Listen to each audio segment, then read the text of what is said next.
Over the past 3 years, the Wrestleverse has continued to expand like never before.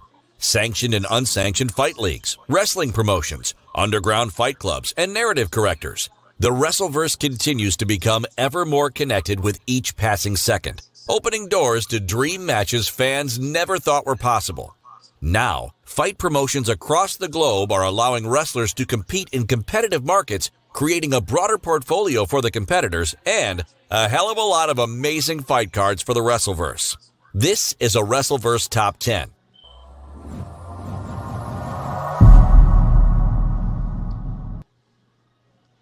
What's up, fans?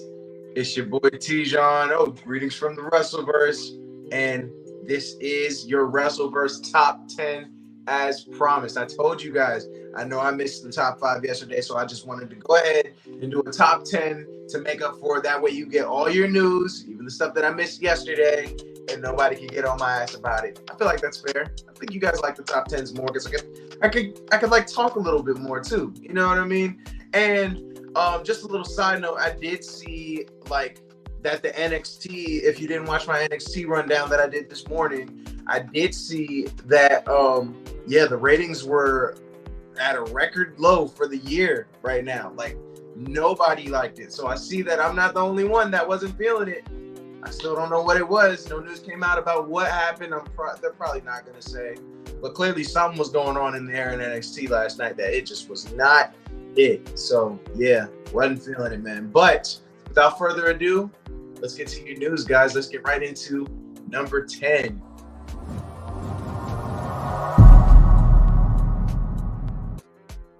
All right, so this was actually really big news yesterday. Kushida reportedly left WWE, but yeah, he was in NXT. He is no longer there. So yeah, man, like there's not a lot of like things that have come out about it other than, you know, he was obviously frustrated. His whole stint with Jacket Time was garbage. You know, the WWE does terrible by these Japanese wrestlers, and I really hate to see what they do. I mean, just the Asian wrestlers in general. And, you know, they misuse them. They're all basically squashes or mid-card at best. And it's just bad to see. So I'm glad he's moving on, man, because he is a really good wrestler. And so you're more than likely going to see him at NJPW and any other. Like, there's been plenty of people reaching out to him in all promotions because, like I said, man, he's a great, great wrestler. Shame on WWE for wasting his time and his talent like that, man.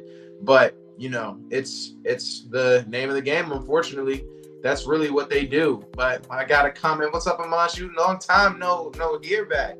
Poor Kushida, he leaves every company for the same reason. He left NJPW after getting multiple squashes. Yeah, he doesn't deserve the squashes, man. That Jacket Time step was horrible at NXT. Honestly, I'm glad he's leaving. I just hope the promotion does right by him because he has a lot of talent. So hopefully it gets better for him. But you never know when it comes to wrestling. But that whole WWE thing, man, it's just been proven. Like, if you're an Asian wrestler, at least right now, it's probably not the best road for you. I mean, maybe the money's good, but in terms of, like, you know, getting what you deserve, it's rough out here. But I don't want to dwell on it too much. We got a lot to cover, man. Let's get right into number 9.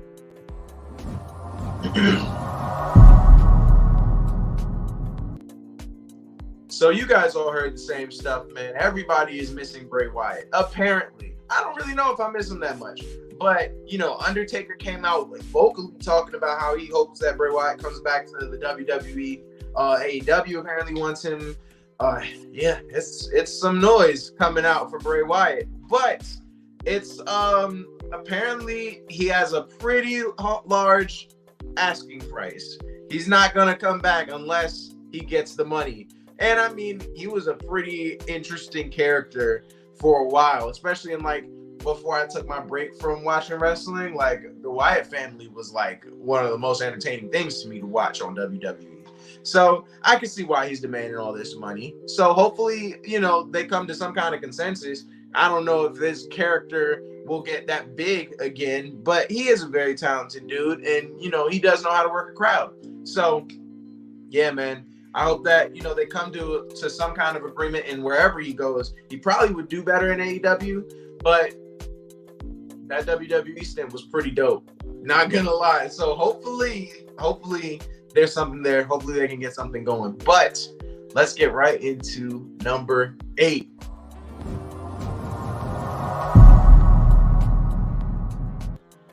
All right, so this was like the only bright spot that I could really, not the only bright spot, but like the second bright spot in NXT last night was the debut of Rok-C.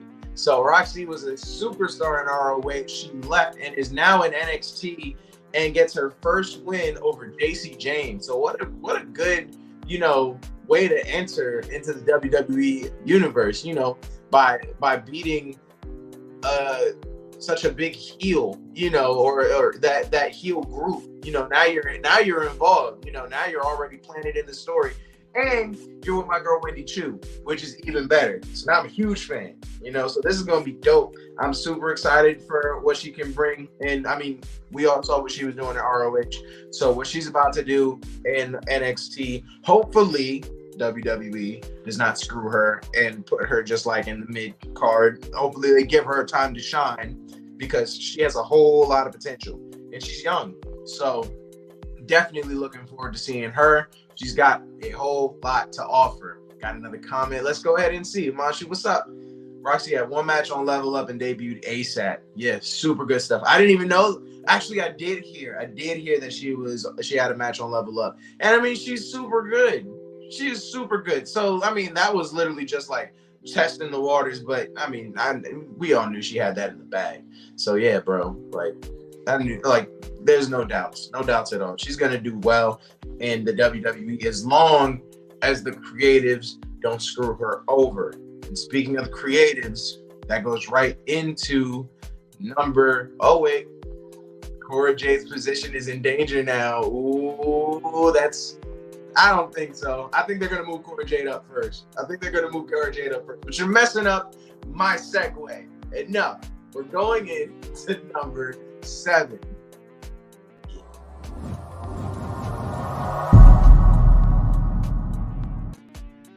All right, man. So speaking of the WWE creatives, Alexa Bliss is pissed at the WWE creatives and what direction they're going. Because who knows? We haven't seen her since the Elimination Chamber. And after the Elimination Chamber, she's been crickets. And so, she's been reportedly willing to work at WrestleMania 38. That clearly didn't happen. And, she was also, there's been a bunch of pitches. She was supposed to maybe get involved in the Becky Lynch match versus Bianca Belair, but that idea was quickly shot down. And I don't think I would have liked that either. I loved the Belair and Lynch match. That went great. But, it wasn't clear if the pitches came from Bliss herself or from someone on the WWE creative team. Like, that has not been, cleared out. But Bliss has been very transparent about her frustrations and has reportedly gone to Vince McMahon about it herself. And I don't know if that's always the best idea, but I mean, she is, she's listed as like the internally the number 2 babyface on the Raw women's roster, right behind Belair. And, despite, all of that, there's still no signs of any plans of her coming back. And I mean, what's that about? Honestly, I have no idea. The biggest thing that I can kind of think it is because she just got married April 9th. And so maybe they pushed her out because, wedding planning can be stressful. I got married. It was a bit stressful, especially for the women. I understand that. So maybe they were giving her time that she didn't ask for to, get the wedding of her dreams or something. I have no idea, dude. I really don't know. I'm grasping at straws, but that's literally the only thing that I can think of is why we haven't seen anything from Alexa Bliss since Elimination Chamber. Doesn't really make any sense. She's a very talented woman in the Wrestleverse. So, you don't want to not use her. She's going to go somewhere else and then become a star. And the WWE does not want that. Trust me. Not when it comes to Alexa Bliss. She's a great character. She's a great wrestler. And I would love to see more of her. And I'm sure 100% of all the fans that are watching also want to see more of Alexa Bliss. So WWE, get your shit together and make that happen. But let's move on right into number 6.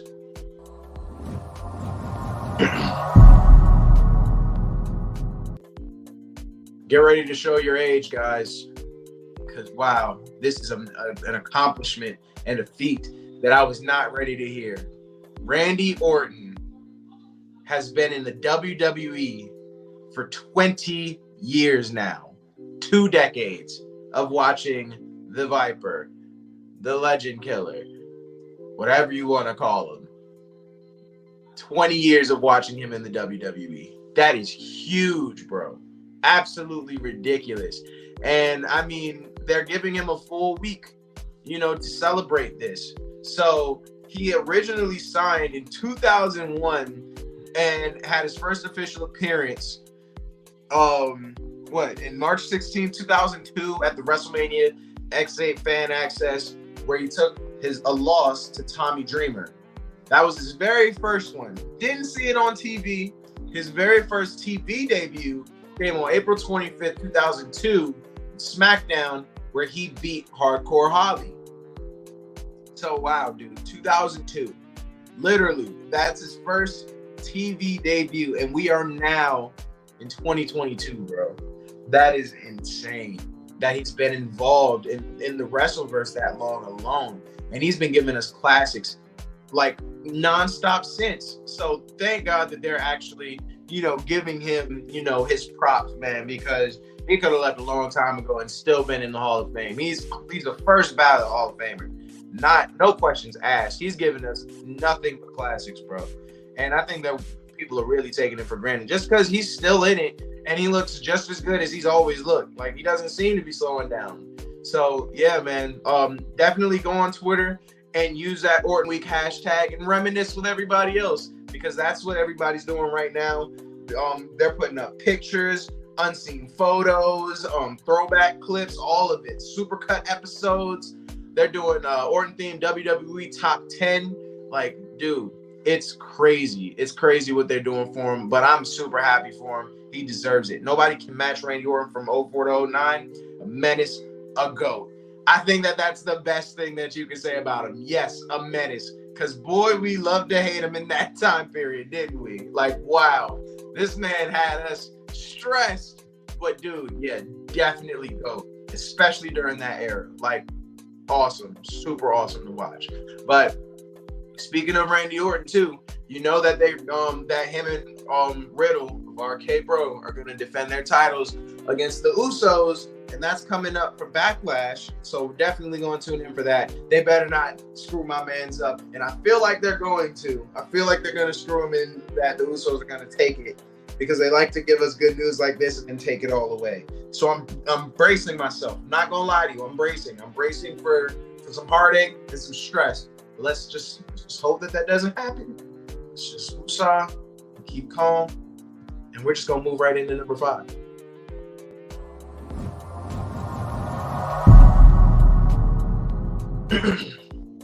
All right, so we got some interesting news for Nick Wayne, my boy Nick Wayne, the young prodigy, only 16 years old and making waves, bro. This man is crazy. I wish that I could have did the stuff that he's doing at 16. But he made, he just revealed when he will be making his AEW in-ring debut, and that will be in about 2 years after he graduates high school. So he'll be 18 then.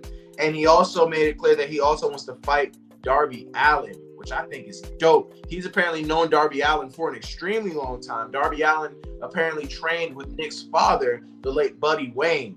And Allin even publicly offered Nick Wayne his AEW contract at Defy Wrestling's Year 5 event. I did not know that. That's pretty freaking dope. So they clearly have a nice little bond. And he also has faced an AEW superstar, Swerve Strickland, and he did that at Defy on February 26th, and that was a dope match too. So I mean, yeah, the young boy is going to be a superstar. If you haven't watched Nick Wayne, you better check out some GCW stuff. Go check out Defy. Like, man, this kid is going to be crazy. Everybody's watching him in the Wrestleverse. So he's got a lot of room to work. He's only 16. Like, that's crazy to me. And the amount of talent that this kid already has, dude, I've been watching him for a while. I'm very, very, very excited to see what he does in the future, because we are looking at a future superstar. Hands down, barring any injuries. So let's just hope that there's no injuries. But if there aren't, he's going to be a GOAT. Definite GOAT. But let's get into then number 4.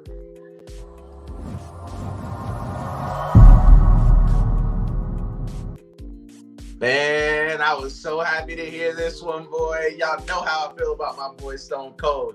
Stone Cold Steve Austin has made it clear that he is down to be involved in WrestleMania 39. Now, if that's not some fantastic news, I don't know what is. So he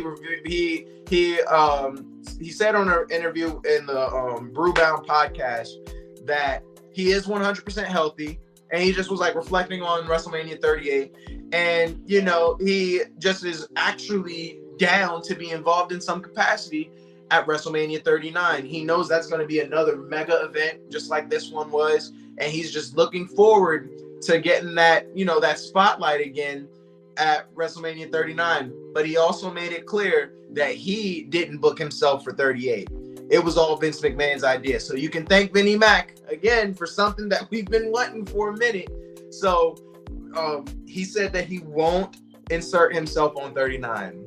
He'll let Vinnie Mac make that decision. But let's just hope that it happens, because I would love to see this again.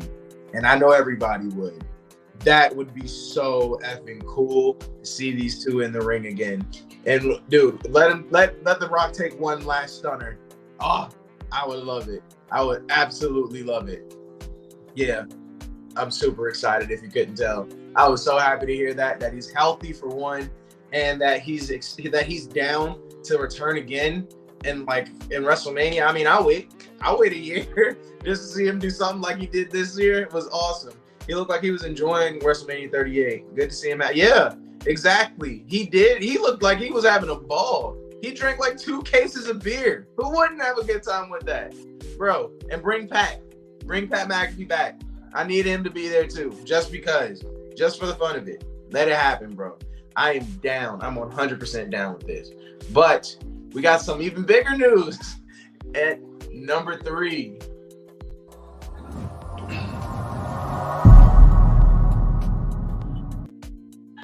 I know you guys have all heard this. I know y'all have all heard it.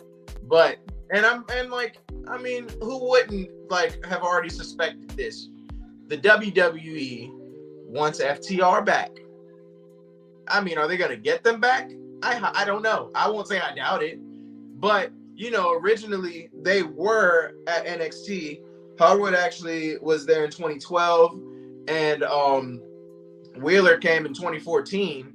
And then, you know, they were like 2-time NXT tag team champions, 2-time Raw tag team champions, 1-time SmackDown tag. Like they literally collected every piece of hardware that you could in WWE. They got like the tag team triple crown. Like they were the first ever tag team triple crown champions in the WWE, and were voted NXT's tag team of the year in 2016. So they basically I feel like they felt like they did all they could in WWE and just wanted to move on, because they were offered $1 million each deals and said they just turned them down, didn't want it, and instead were released in April of 2020. And I mean, you've been seeing them do crazy work since.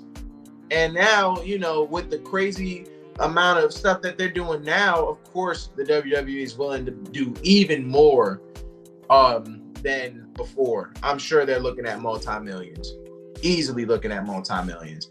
And unfortunately though, for the WWE, the WWE can't reach out to the duo directly due to their current contracts. And, you know, they will reportedly see their AEW contract expire this summer, but Fightful Select reported that AEW is able to retain the option year on their contract, which they more than likely will do, and they would be stupid not to. So I don't know if FTR has either of them and FTR have said anything. I think Dax said something, and it was like, yeah, if the money's right. I think that's what he said, but don't quote me on it. I think I saw that tweet. But yeah, there hasn't been any official thing that the duo has said in terms of if they are going to stay in AEW or if they're looking at moving on after their contracts are up. So that will actually be an interesting development when their contract is up. But FTR are good where they are. I do agree. They'll go if money is right, but they fit better in AEW. I do think that they fit better in AEW. I think that they are amazing in AEW, and I love the fact that, you know, they can go wherever they want with AEW. You don't have to just see them in AEW like you would in WWE. And I feel like there's enough talent in the WWE that you don't need another great tag team duo. You know what I mean? I feel like they would be stifled. They've already done everything in WWE that they could do. Maybe later on in the line, they can make their return, but I don't know if I would be like happy to see them go back to WWE.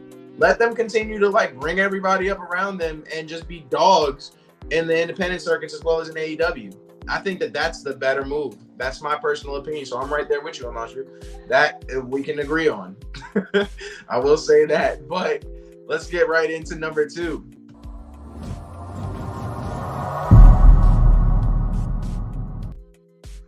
All right, so my heart hurts for this one, man.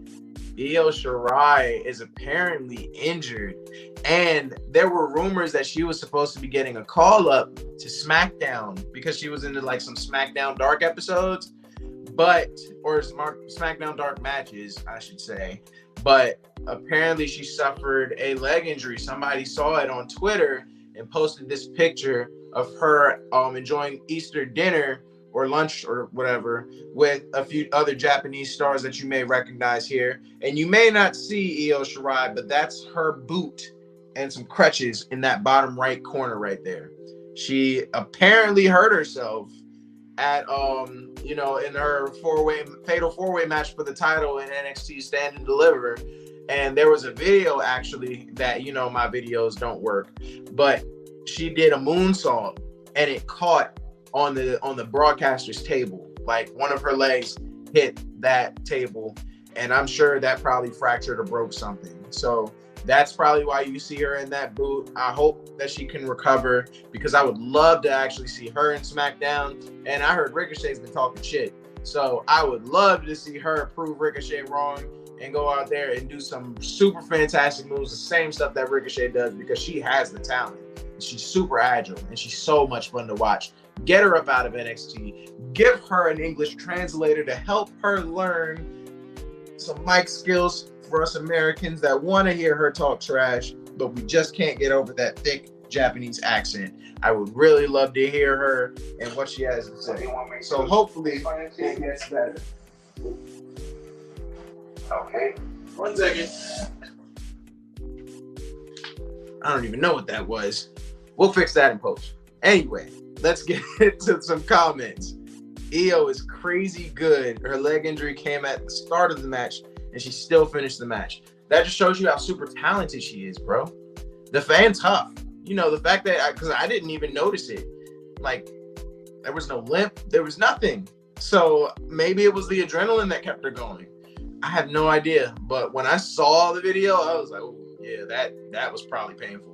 So the fact that she still fought another 10, 15 minutes is crazy to me.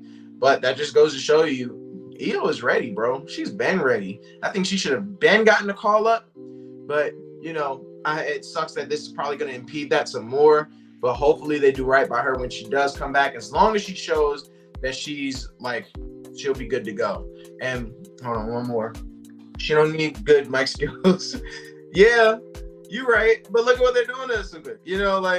She does own the screen without language, but I think that just a little bit of something, just a little bit of something I would appreciate from Io. Just something. I would love to hear her talk some shit. That's all I'm saying. Maybe I'm just throwing my own bias out here, but fuck it. That's what I can do. I'm on the screen, I can do that. So I'm gonna do that. Fuck it. But let's get into number 1. I'm just kidding, by the way.